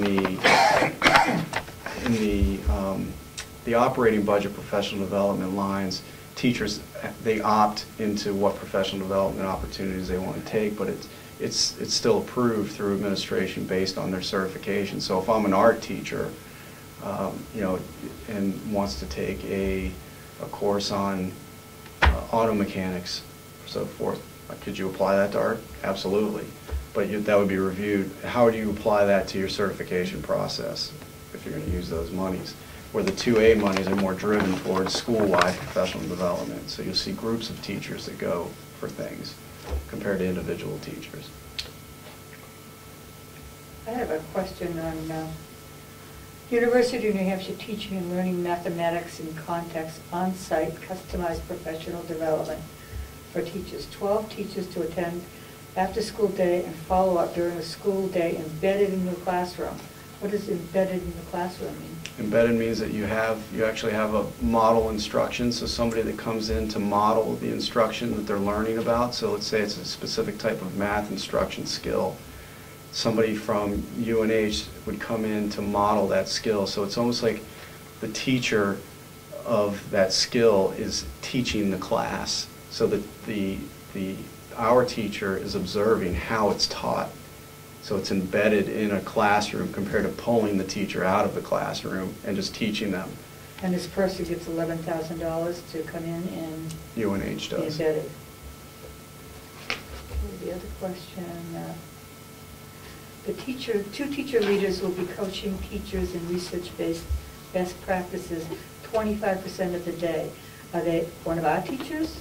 Yep, so our Title I coordinator and our reading and math teacher that's in Title I, 75% of their salary is in Title I, 25% is in 2A. So they spend 75% with direct instruction to students and 25% with embedded professional development in the school. That's the coaching piece. So instead of coming out of the classroom, they're going in to support teachers in their instruction. And the last one, SWIFT, Administrative Leadership. Say that again. SWIFT. It's on page. What does that stand for? Statewide integrated. It's a school-wide integration framework. It says, strengthen the school's instructional program based on student needs and ensuring that the instructional program is research-based, rigorous, and aligned with academic content standards. So I wasn't quite sure about SWIFT, so I printed it off and I read what SWIFT was all about. Give us the acronym, so. Give us the acronym. SWIFT, Did you put it on your list? School-Wide Integrated Framework for Transformation. Oh, for transformation. So now you have to go 3 pages on your acronym list, instead of just 2. Yeah, that's not, well, I don't do an acronym list anymore. But I'm curious about this one. Now, you calm down. Here it comes. Don't you go off the deep end. Now, before you start, is SWIFT part of 2A? Or is this something different? SWIFT is, let Mr. Tracy explain. SWIFT is it's basically a network of support that is nationwide, and the state has been part of a collaboration with other states for this network of instructional support. So as a focus school, Paul is part of this SWIFT collaboration where we can actually get a network of support throughout the country to come in and provide additional supports with minimal cost to us. It's basically the state received the monies to be part of this, and we now have access to the resources through SWIFT. So the state gets a grant and we have the consultants. Correct. So it doesn't come to us. It goes to the state, but we get consultants. To do what? To come assist with our needs. So we're in the process right now of developing, again, we talked about programming earlier and really thinking about how we're going to do things differently. What SWIFT does is they will pull resources to what we need. So if we say that we need additional instructional strategies in competency-based learning, then SWIFT would reach out to their network and bring somebody in to help us with that, compared to us having to research out who we might want that to be. Have you done this already? No. We're in the process of going through what's called a fit, meaning what are really our needs right now and what direction do we want to go, and it's a visioning process that will take some time, but it started basically mid-year last year. It was something that has been around, but really started kicking off mid-year. Right? We don't have consultants. We have facilitators of some of the meetings that come in to listen to what we're saying, and because it's all driven by our own staff, which is a good thing. So we don't have people coming in telling us this is how you should do it. They're coming in saying, this is how you want to do it. Well, we have this to help you support what you want to do. Goes back to that shift from here's what you're going to do compared to can we support what you want to do, how you want to make a difference. You said pull resources. What resources do they bring? It's all human resources. So they might have somebody that is specific Experts. and not necessarily fond of the term, but somebody that's skilled in a specific instructional practice and is known to be skilled in that practice. That person, they have connections with those people. It's all about connections, so they bring that person in to help. Networking. Networking, Mr. It's Brown. networking. I'm sorry, I just It's all wanted about to, connections. I had a lead. No, I'm glad lead you it. did that. You have a nice lead in. Okay. So I read this just to familiarize myself with what it was. And number 10 says the LEA, which is your local education agency, which is us, or them. Us or them, what does that mean? It's the school board. It's the school system. Teams and flags. Has a framework to, this is what you have to do in order to be part of SWIFT. The LEA has a framework to align federal, state, district, and school level policies. The framework includes the use of Common Core standards, assessments, and curriculum. Not necessarily. It doesn't say not necessarily. I'm saying not necessarily because Not we're not necessarily. driven by anything with Common Core with our affiliation with SWIFT. Can SWIFT In their be- description, it might be, but in my experience and what I know will not happen is any type of communication around the Common Core when it comes to professional development. And we've actually stopped consultants that have come in that have started because it's their mantra. You know, it's what they're teaching now. Right. We've stopped professional teachers. development in the sense of we're not aligning curriculum to Common Core here. So So they- there's a shift. Can they kick us out of this Hmm? if we don't do it? Can they say we're not going to help you anymore if we say No. we're not doing, I mean, how does that work? But there isn't anything in there that we wouldn't want to not do. But no, you know, they're very well aware that we're not working off of Common Core, and there hasn't been any discussion that you're kicked out. It's a support. What do you need? That's common language that you're going to see, as I said, but it's not necessarily what we're doing. Do people have to how do people become part of SWIFT? You basically, go ahead. I said quickly, but It happened fairly quickly for Wakefield. I mean, it happened it happened mid-year, it happened the spring before I got here. And so that would be May of 2013. And that's where the state, again, was looking at districts that needed support and were inviting districts to come and participate in this process. So where did that money come from? For SWIFT? For SWIFT, who's financing it? I'm not sure of the money flow for it, quite honestly. The I'm award not the one to received- speak to it. Okay, just curious. The award received from the Office of Special Ed Programs at the U.S. Department of Education. The office has the ability to collaborate nationally in unprecedented ways. There are 11 partners: Oregon, New Hampshire, North Carolina, Florida, Arizona State University, Louisiana Technical University, etc. There's only 11 partners, and they're not all schools. And how many No, people? I'll stay. How many people? Vermont's in there, too. How many people are available to be pulled on? Oh, probably dozens. So is there a chance they're waiting for the pendulum to swing back so they can bring Common Core back in? or- Can you use them for anything else? Sure, everything else. It's what we need. So it's what do we feel is going to move our school system forward and to really make sure that all students are achieving. Its focuses on inclusion, which is really making sure that your general ed students and your students with disabilities are basically included equally in programming. We're providing what they need. So that's the support network. It's going from that layered system to inclusion. How do you do that, and what supports do you need? See, therein lies the problem.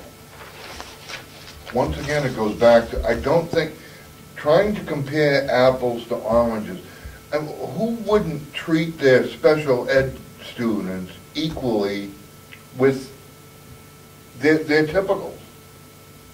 But trying to continually compare the two, I think it just doesn't work. And I think that's where it's generating all in these grants, focus monitoring, focus schools. I think just trying to compare the two is just not working. And if our philosophy, our vision as a school district is to get away from that, then that's the supports that we bring in, is to move away from that. Because I agree with you, Mr. Brown, that that's what we should be focusing on. All students are equal. Right. And we should be developing our programming based on that. That's a shift. That's a big shift in education. And that's the shift that we're trying to make. And we need support because it's new. And we need that professional development around how does that happen, because teachers aren't accustomed to that. Parents aren't accustomed to that. So the 2A grant and SWIFT example helps bring in the resources to make that shift happen, because that's what we want. You know what I'd like to see? School improvement plans, I have them back to 2007. School improvement plans, well, it's another one of those things you put on the shelf. Exactly. Focus It's been a problem. monitoring, all of these plans, including this, says that you'll collaborate with community organizations, that you'll have families and parents involved, and that part never happens. And that's what we're trying to do. That needs to happen. That's a major focus. You can't hog time and drag them in here. No, you can't, but No. you can go to them. And that's what I tried to start last spring, is trying to go out. You know, I started here, and I'd like to go out to meet with the community, to have those conversations, to bring people together to own it. But to write grants around trying to compare the two, I think we're wasting a lot of time and money on it.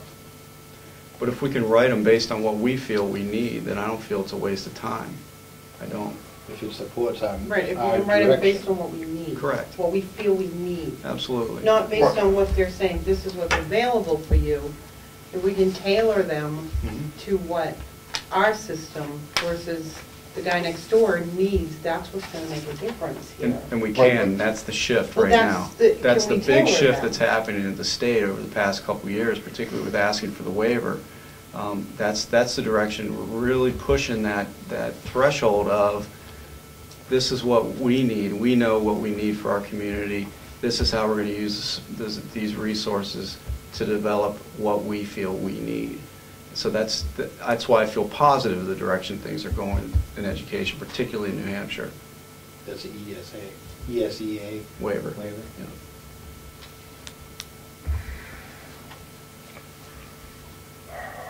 All's not lost. These aren't grants they're not competitive grants. These grants have been around for a long time. I mean, I don't think there's a lot of question about these. But still, to Parents go- don't understand. I mean, No. they've been around for a long time, and I think it's the wrong way to go about it. You have a special needs student. In reality, you're not going to most likely get them on the same level as the general population. It's probably never going to happen. And to create grants around this and keeping the focus on comparing apples to oranges, I think it's a waste of time, it's a waste of money. And that's why, as a school system, we focus on individual student growth. We just want to make sure that each individual student is growing to their potential. It's not a matter of making everybody equal. It's a matter of making sure that all students are growing based on their potential. Right, but it goes back to what the state, the state, like, we're a focus school because of the difference between the general population and special ed students. I think that there, and writing grants on that, is the wrong way to go. Oh, I see what I see where you're Yeah, I going see with what that. you're saying, yeah. Yeah, and that's why we've been able to, like for 2A example, is really be able to tailor the professional development based on the fact that it's not a matter of minimizing that achievement gap. That's what the focus set aside was. All right, the 2A and your Title I are more broadly applicable, if you will. So the ones we're talking about tonight do apply to what you're talking about, Mr. Brown, is really getting away from that and being more flexible as how you provide these services. Right. And looking at students equally. Is there a way, okay, if you shifted the professional development to being more in control of what the parents, school board, and the administration want, and leave it in the town. About what the There's- teachers want. Yeah. Yeah. That would be good. Well, I know, but This there has- isn't, the teachers aren't consulted for most of this professional development. The other teachers? That's not necessarily true. I said most of If it, I they're can- not. let me You have a just- core group, Mhm. not the whole bunch of teachers. You have a group of teachers. What I'm saying is, how does it affect the money you get if you do the professional development here, No. instead of going off somewhere else and getting it? No, it doesn't, you know, bottom line, so if you're looking, if you want to save money in some way and not utilize those funds and want to utilize internal resources, you could do that. It doesn't affect your grant allocation. There are benefits to that, and then there are also not benefits to that. You know, you want people coming in to be able to express experience in areas outside of our norm. You really do. So that's important. I mean, we know who has skills in what areas and strengths in our own staff, and they can express those skills and teach those skills. But there's also all kinds of other people out there that might have ideas that our staff hasn't thought of. And if we don't bring people in to express those ideas, then they're closed to it. How does the school board, representing the parents and the teachers, make sure that the person that you're getting to do that is acceptable? What happens if you bring, name somebody you wouldn't want in the school? Sullivan's. Well, Okay, there's a good example. You may not want him in here to doing that. How do you vet that? Does that happen? Do they have a choice? And we've had this conversation at the board level in different ways, but that's a matter of trusting the fact that I'm going to bring in somebody that I'm comfortable with. But I know that we need to now, particularly after last night, whatever it's going to be, has to go in front of the board when it comes to specific Well, could that be, programs. that may as to not be how a we bad want to thing. define that term. I mean, that might not be a bad thing, because if you It's- can get more parents involved, the parents are going to say, oh, I like this guy, I like this. Didn't you have you had a person that read a book or wrote a book? It was do you recall this? The author in residence. Was that it? Yeah. It was okay. Yeah. Now, when the Came parents and see did a that, presentation. He was from Maine, Huh? last year from Maine, Yeah. 5th grade. that can spark interest, and not only the school board could vet the person, but if the parents are seeing it also, then they're going to say, oh, I like that guy. Yeah, definitely have him back, or have, you know what I mean? So that vetting Right. process, instead of it being a trust issue, it should just be a public involvement issue. I agree, however, I agree that there should be knowledge of that happening. And that could happen in our curriculum coordinators report that goes to the board of some of the things that are happening within the school. It also goes in the principal's report, some of the things like the author in residence was in Mr. Gregoire's report. Getting that word out to the community could be on the Wakefield Weekly, all of that information. The thing that we're tied up right now, in my opinion, is the approval of those things. So to bring the author in residence to the board for approval, is that what we need to do now? So that's what I'm trying to wrap my head around. Well, I wouldn't call knowing it- that this has this author is well known and does well in schools. So it's Seems to me a matter more of like them informing. wanting to know what's going on rather than having somebody from the outside say what I said last night, and that they didn't know. You said something last night? Yeah, I said something last Well, night. don't call it an approval. It's just, you're Letting them know what's going on. you're Sharing inviting somebody, information. yeah, and you're presenting. Get rid of that approval thing. It's just, So, Oh, would we be able to expand the palette of all of the staff if the training happened in-house? I mean, it seems like there's funding for a handful of staff or teachers. Wouldn't it be more inclusive if that learning, the professional growth opportunities happened in-house? Wouldn't that actually touch everybody on the staff? And we do that in areas that we feel, or the staff feels, all of them need to have that experience. Not all staff members might need a specific experience. That's where the individualized professional development comes into play, where we might have, let's say the second grade team feels that they want to get some professional development around math instruction, where the third grade might have that skill. So the second grade team might venture out for a professional development opportunity, or we bring somebody in for it. But our whole school professional development, like particularly with all the curriculum work we've been doing over the past year and a half, has been whole school. And that's been done mostly in-house with outside facilitators that have come to us on our teacher workshop days and early release days and time after school. So there's all kinds of avenues to bring in professional development. You can hit whole school, small groups, or individual. But Just remember, like if it's not just like part of the students. school day, they're regular, you have to pay them.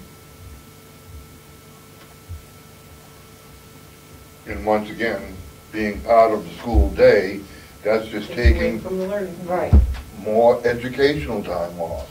And that's why we try and drive all of our professional development on teacher workshop days, early release days, or pay stipends for after-school work or summer work. And those stipends for after-school work and summer work are coming through grant monies, Why can't you because have, it's not in the operating budget. can you have professional growth days on snow days? Safety is equal for students and staff. Is that tax deductible to a teacher on their tax return if they get professional development? What'd you say? Tax Well, deductible? I don't know, is it continuing education credits? Yeah, Aren't that's those what- yeah, involved that's what I in mean. some of this professional development? Yeah, So, I it mean- becomes part of their portfolio for their Why research. wouldn't it become? They can take a course and. And it's tax we- deductible. No, we pay, you guys pay for it. Right, so We're entitled to obviously, take a course up to, what is it, 4 credits, you on each price? Is it 4? Not sure off the top of I my think head. so. It's a minimum of 4. so I know my continuing education credits are tax deductible, so. But the district pays for that, I mean. Don't mind. So what else did you find out? Establishing a grant office is the piece that I had on that. A state that chooses to create a grants office typically does so with the primary goal of managing and maximizing federal grant funds. While these are important objectives, the benefit of a grants office extends beyond the dollar-driven interest. And then it goes on to tell how you can start a grant. I thought they had the states that did have a grants office, and I'm pretty sure New Hampshire's not one of them. But, so states are setting up grants offices. The other questions you had was using funds for conferences, and pretty much a guarantee hosting a meeting or conference may not use grant funds to pay for food for conference attendees unless doing so is necessary to accomplish the legitimate meeting or conference business.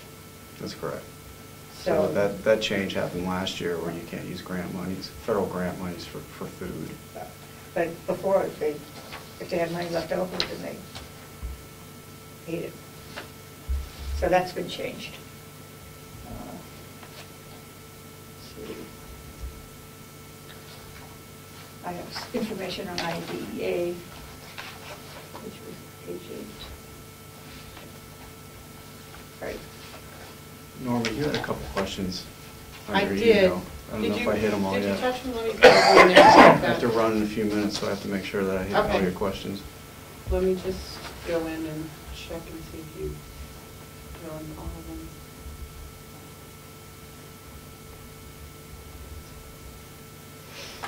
You answered the quarterly reporting, Mhm. right? So you guys don't even have to fill out, that this person worked on this area? No. Okay, because I know some of the states actually do have to, they actually have to fill out these little reports where they say, this is what this, and they have to, the teachers have to sign off on that. I think the other question we had was the Title I, the new focus grant. Was that, we were looking, is that still an active grant? It's not, those funds are still available, but we haven't applied for them because it wasn't approved. Okay. So like when I go into the grant management system, those monies are still there. Mhm. And so we could go in at any time and start that application process, but yeah, we're not touching it because it wasn't approved. Okay, and then the breakdown of how, and we just touched on that tonight, so we're good. And then you gave us the copy of the Title I assurances, correct? Yeah, I Yes. gave you the general assurances, yes, in your packet. And are they separate? Is it just I'll look at the general? comparison. If Could you- they're yeah. different, I'll get those to you. Okay, good. And you answered the other one, so we're good. There was one about the 1.5 million. Yeah, but that was the title, that was the large grant, and it was the breakdown of how we were spending it. The 1.5 came from that memo that had all of our grants. That's right. That included adequacy in there, Okay. which is the education grant. It's not, I know, it's not considered a grant. The adequacy. It's titled a grant, however, you don't apply for it like regular grants. That's adequacy that comes from the state. That's just the money they hand you. Well, We get that every year. Right. And so, comes from the state, not handed down from the feds? And that's our state monies. And we have the breakdown of that, yes, or? which is all part of Claremont? Should be. So on It's your the tax Claremont bill, thing. on your tax bill, the property tax bill, you have two things there. Sure, This is adequacy. education. And that's a formula that I will not attempt to I know. explain. There is a formula. There's a formula. Virginia Berry kind of gives it a generalization, Mhm. average daily membership, et cetera, determine. Resources, Which is your average daily membership is basically your October attendance. 1st. Mhm. date. does that include students and staff? No, just students. Just students. It's not your enrollment, Priscilla. It's your how many students are present on an average day. On average day. Mhm. So Average kids daily get membership. sick and they're all out. So we're a little over 400 here at Paul School, so we would hope that our average daily membership's a little over 400. That would have all kids here. First two adequacy payments are made on September Yeah, 1st. I don't know how to come up with them. And November 1st. You see that on your revenue end?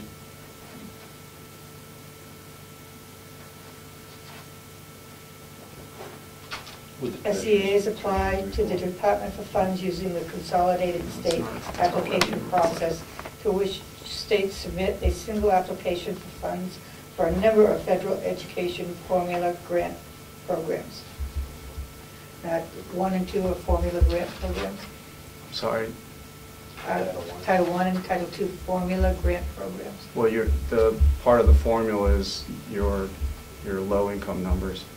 So that's what goes into how you determine what your allocation is going to be. So I haven't heard the term formula grant before, but I guess there's one there. Title IIA types of projects. It's adequacy, the only thing I could get for adequacy was 2011. It was up on DOE. And we've received, You could see it on our last night's expense report. I'm sorry, Oh, really? grant overview, I believe it was on there, what our adequacy was. That's exactly It's also on that. Would you like it? No. No, I last feel year free when was- that goes. No, you can keep it. Last year was a little over $1 million. It's $1,077,587 last year. and the committee wants to know how it was spent. It isn't spent. What it does is lower the property taxes. Yeah, it offsets your tax rate because it comes in as a revenue. So it's nothing that's spent, but they do call it a grant. They do. Yeah. Transition, adequacy, Yeah. education, municipal summary of adequate aid, fiscal disparity aid, and transition grant. So it offsets your tax rate. So that part. What do you mean it's not spent?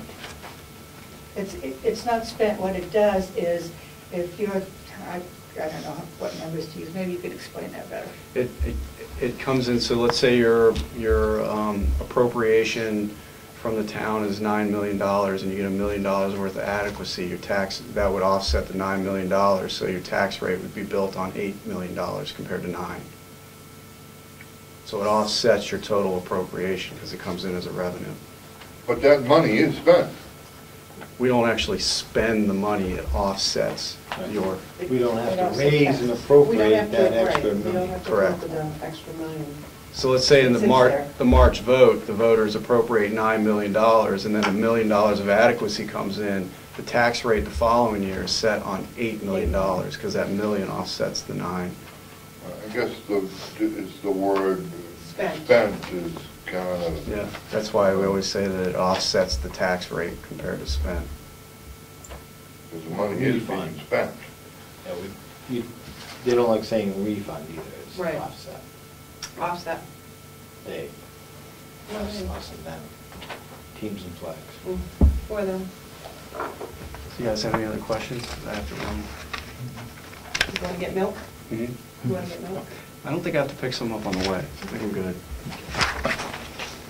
If you have more, just shoot me an email or something, and you guys ask me to get, if there are, the title ones are different than what you already have, I'll get those to you Thank you. as well. I'm thinking of one. Thanks for spending your time. Yeah, thank you. Pretty informative. Drive safe. Thank you.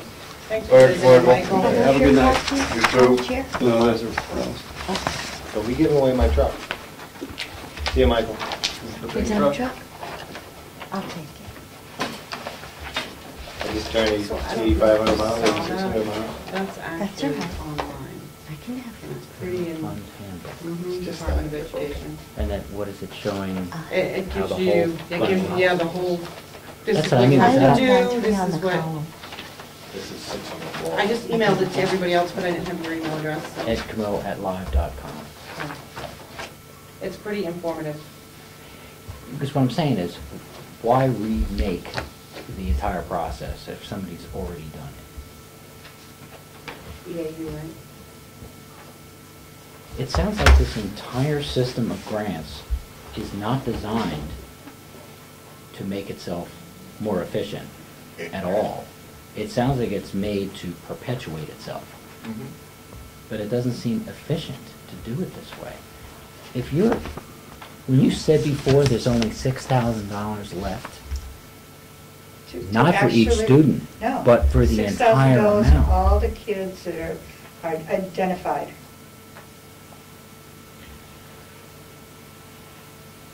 And actually, that's a grant that's current, so it would be the whole school, $6,000 to apply to every kid in the school that they feel that needs extra help. See, I mean, I know you can't really change it at this level of government, but what has to happen is at the federal level, it has to be where they don't take that money. It would be better if imagine if the 133 could stay in the school. Right, but why- And we but could why manage can't- it but in you a way can, where- but I think we can, because once again, You can, it's taken out of everybody's federal taxes. You can't. Unless that changes, it's not going to stop. They're giving you a piece of pie. Right. the money piece, right. Yeah. Sovereignty. But the grant, I mean, they're developing grants around the difference between apples and oranges. It clearly doesn't work. How long have they been doing this now? Well, who has a strong lobby? Well, yeah. Who has a strong lobby? Right. Okay, so do we, with the information we have so far, do you think, Hobby. with the information we have so far, do you think there is a good way of explaining this to parents? Not yet. I mean, when you say adequate, I mean, everything has to be, I wish I knew how to do this, but there's a way you can create a PDF. Right. And within the PDF, it can have links to everything. You can literally put links to every acronym in Right, there, and and you could, I think what we need to do is put it in common terms, because yeah. they're so big on using educational jargon, so that people don't really understand what they're saying. I mean, they understand what they're saying, but Right. I think it's difficult for somebody that's just a parent, a good parent, to understand what the heck they're talking about. IEA. So you sit there like this, and like you're, okay, you haven't got a clue what they said. So we have to put it in simple terms. I think what we need to do, my thoughts, is take Title I, explain how it's used, what it's used for, simple terms. but we have enough information to do that. I think we do. Now, my question is, you would think this is already done somewhere. You're telling me, how long has Title I been in, That's since Oh, the God, I don't know. 50s, the 60s? You're telling me no one ever questioned I any of don't this think it stuff? goes back that far. Maybe with Johnson, with Johnson, I think it's more, maybe 20 years tops, be my guess. Title I? Yeah. That's 50s, that's 60s, 2000. I was in school. I Maybe mean, I had no that's Title I. 96, 95. It had to have been before that. Well, 20 years would be no child left behind. And that maybe when that came, the inception. Hmm? I'll find out. I mean, before Common Core, it was, I believe, Goals 2000, and that This- was under President Clinton. There was something else before that, so This is my it's purpose. very confusing. They keep reinventing the wheel. Well, this time it's going to be different. I heard that during FM. This is going to be different. We're During gonna what? put focus monitoring. This is going to be different. We're going to approach it totally different. I can read this and tell you some of the same exact things that are in the focus monitoring report. I would like to see improvement. I'd love to see improvement. Who has the answer? Who has the answer? That's why it's called a vision. Okay. Well, Because there's nothing to support it. Maybe I had a better education than what these kids are getting today, Yeah? really. And it was simple. Of course, the kids have a lot more to learn today than they did, 50 years ago, 60 years ago. They should start learning. I mean, if Go back to the a basics. kid coming out of kindergarten should know they have 5 fingers on, well, hopefully they have 5 fingers on one hand. 5 4 and a fingers half. times 2 is 10. Times 2 more is 20 digits. Well, 21 digits for the little boys. It should be, 19 and a half. yeah. Without. But why don't the kids coming out of kindergarten know that they have 2 hands with 5 fingers on each one? They're not being taught how to write their name. Hello? I read an article, several articles on cursive writing. Cursive writing is a benefit because you learn a lot of, I don't know what the word is, I'll have to give you the Coordinated article. skills. Well, skills, just concentration, how to concentrate. For instance, cursive writing, you want to concentrate. And they've thrown that out. I still. How are they gonna learn to sign their name on the check? I don't think anybody's To the federal government, so this can continue. Like this. Yeah, that's what it's gonna come down to. Okay. If you only make 3 pennies, you only have to give 1 away. Explaining how the grant functions. Now, you know what a process looks like. You have a square box. It says, grant management system, like school does this. The next flow chart goes to the next box, and the next box is application Right. set in. The next Right. box Like a family tree. goes to the school board. There should be something like that future school boards can follow. So that all grants, either competitive or non-competitive, goes through a process of vetting. For instance, if Common Core was to come into the school, there should have been a way for the school board to be alerted to that. That didn't happen because there was no Right. process. So if you create a process along with this, it'll be done. If you do the upfront work for all the other school boards that come. Well, in the but you future. know what they did with Common Core? Thought a lot about this, was they brought in pieces. All right, this is going to be good, this is what we want to do, this is going to be great for the students. So that was a piece. They didn't call it Common Core. Then they brought in another piece. And it was all geared towards Common Core. They didn't tell us about the Common Core, so they could continue to do the same thing. Little piece, and you don't even know until, well, we've had it for a year and a half. We'll give it. So the school board you have so many policies, but you don't have one for the review of grants, and that's Yeah. what needs to be added, so you have a method of doing it, so we don't wait till the last minute to authorize money and then not know where it's coming from. I can't disagree with you. I think that's. The 2 things are to understand the complete flow of the whole process that the administration follows, and insert the school board at the right time, so it makes everybody's life easier. and it vets the method. Probably sharing that information with the budget committee. I mean, Oh, that's what I was going to ask. When does the budget committee come into this? They don't.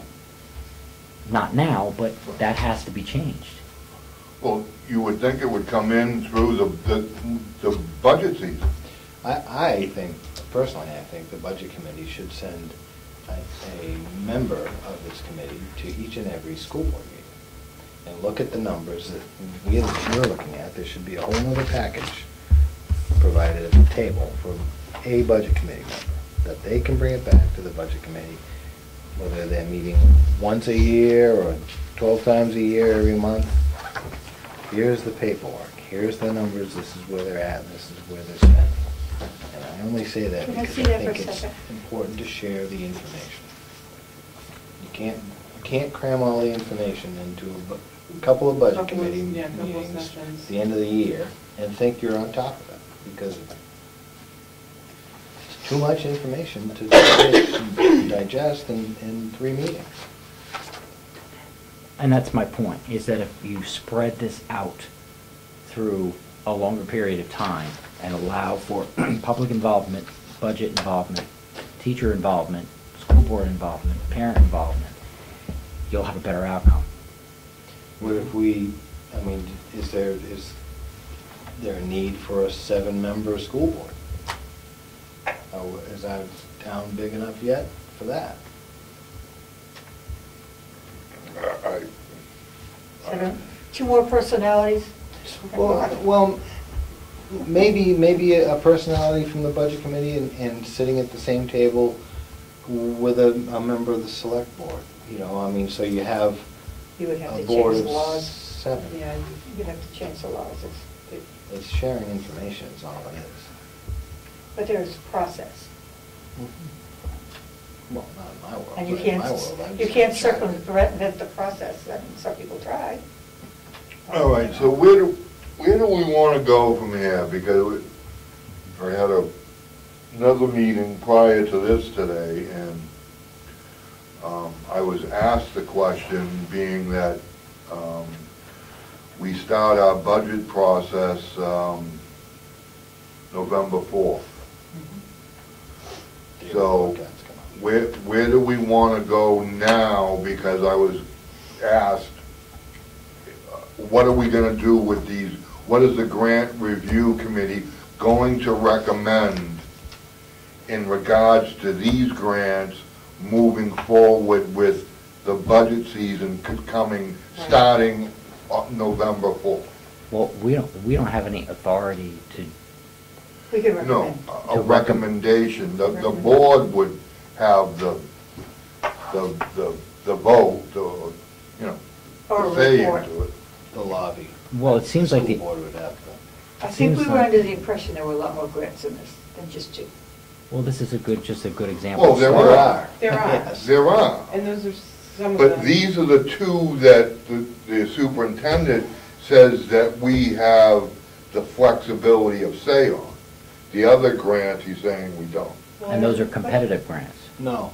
Oh, We you have mean like more of a say adequacy? on competitive grants. Well, adequacy, yeah. and Adequacy then, funds but then like you have this. Title I, you have Title II, not Title 1A, Title 2A. Right. Yeah, He said that these are the only ones that we have. In his office, he said we have Title 1A and 2A, and this is the amounts, and that's it. Other than IDEA, which is Nancy? an SAU grant. Steve, to answer your question, it shouldn't be a recommendation.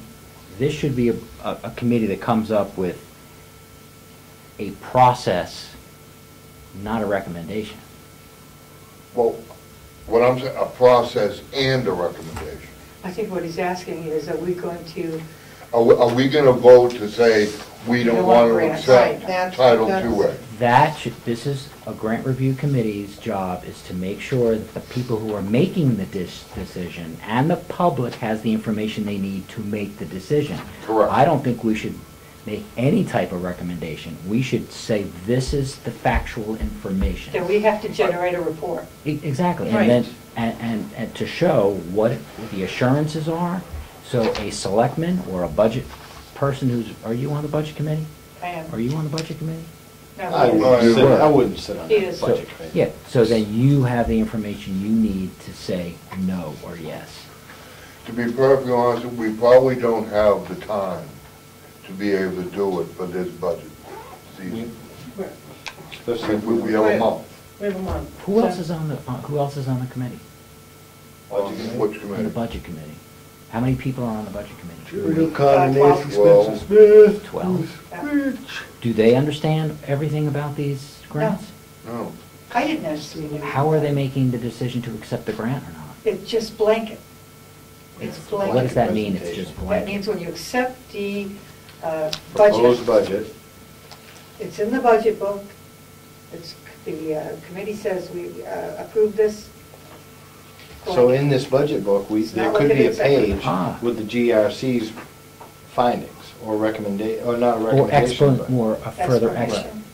See, that's important. there could be a page in there that's dedicated to the GRC and its findings, or its Right. Or- conclusion, or...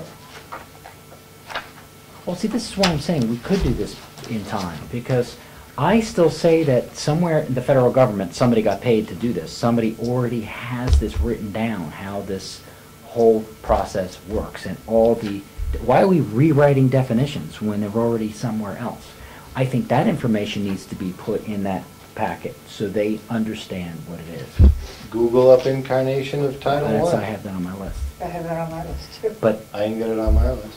I mean, at least in the beginning, because it seems like this is something national and it's something already figured out. And then when does, as a budget committee member, when do you get your packet? Don't say the day before. We have, Oh, yeah, it's quite often.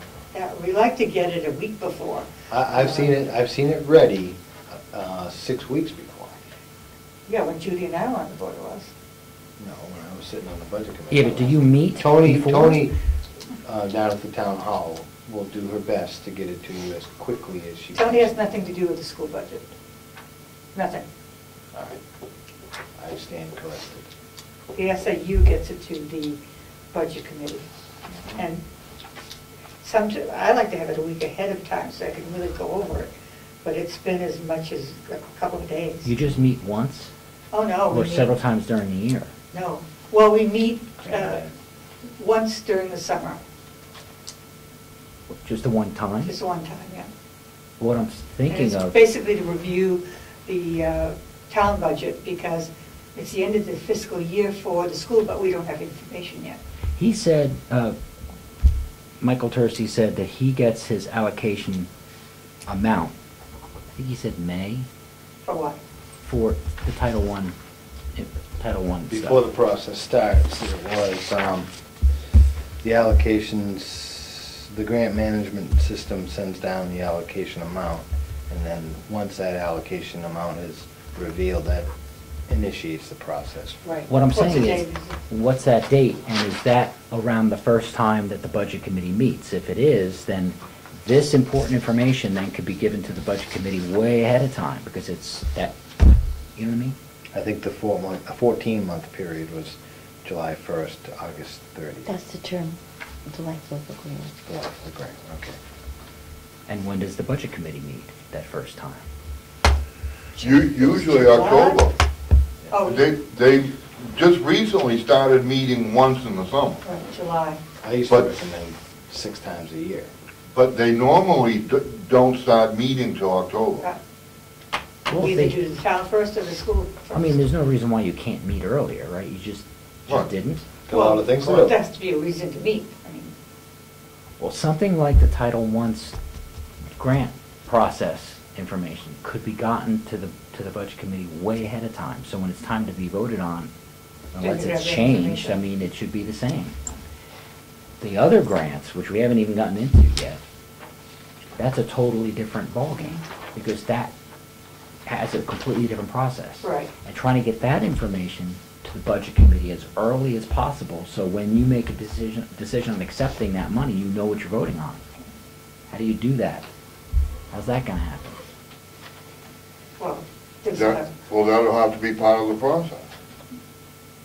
I can't, it befuddles me that there's not a process for this already. There is. I bet there is. Do you think there is? I believe there is, and I believe it would probably begin with the incarnation of the funding, the Title I, Title II funding. I'm sure there's a... Well, there's not a process in this town for this kind of Right. thing. Is there another town that has a process? I don't know. Somebody has got to have done this before. We know, It cannot grants be just the come in, Washington, it's money DC. that you're A entitled lot of to, people- nobody questions Yeah, it. No, it's money. I think Your piece there's of the gotta pie. be a school somewhere, today we should be able to find out, some school that has decided we're not gonna have it done this way, or have already come up with a process. I hate reinventing the wheel, somebody's already done it, I know You it. played Just for trying I to, say it again, I think that we're groundbreaking. well, that's good, if you are, then that's historical, I bet there's a town in Alaska. not hysterical. Start Before he talking like says it. him. I bet there's a town in Alaska. Something that I asked Mr. Tercey, and There's a couple towns in Alaska. Yeah, and I forgot to, he had minutes from our last meeting, and Right here. those the minutes of the last meeting? I believe so, September 11th, right? I asked about the Yeah. revenue from the SAU, and he said it was in the report. What I'm talking about, and I should have been clear, it just dawned on me, I want to know how much the SAU takes in indirect funds, how much is left over from their budget. Oh, okay. If they say their budget's $100,000, just grabbing that number, and at the end of the fiscal year, they have $10,000 left, they have it in another fund. What is the total of that fund? Where do the monies come from? And how much are they taking in indirect costs? Because that's something you don't get. I don't think I've ever seen it. And how much we're taking in direct costs? Indirect costs. Indirect costs. Make some copies. Didn't we want to know what that was, Priscilla? Indirect costs, I know what it is. Okay. Can I have my, No. Title I, Part A back? That's right. Oh, Okay, I can do that.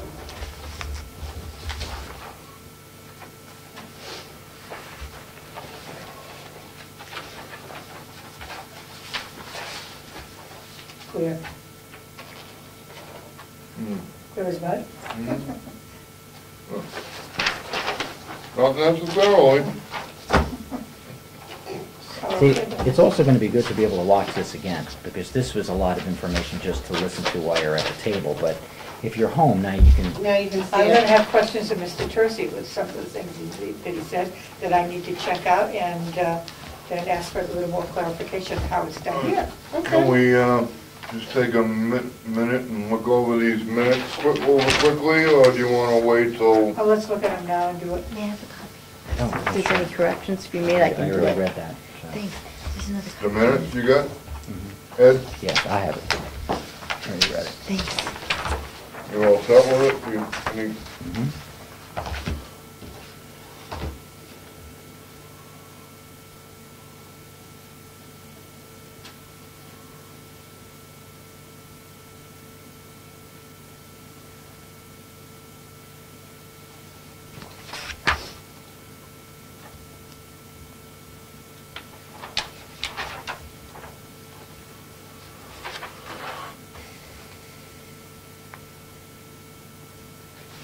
So on page one, if I understood Mr. Tercey correctly, I'm not looking to change anything, but the second sentence up says teachers spend 75% of the day with Title I students. What happens the other 25% of the day? We That got was a clarification. We did get Yeah, clarification we on got that today. Yeah, so Yep. Title II covers the other 25%. Right. 2A. What it is. And it's monthly reports as opposed to quarterly reports now. But this stands. Right. I think they look good. Mhm. That's a good overview. So if everybody's all set with it, can I have a motion to approve the minutes of the Grant Review Subcommittee of September 11, 2014, please?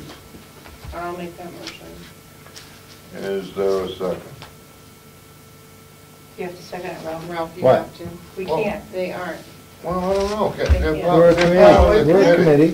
This is a board committee, so. It's a separate committee. It's, yeah. So Wakefield yeah, grant yeah. agency. Yes. You have 3 board members, you got 4.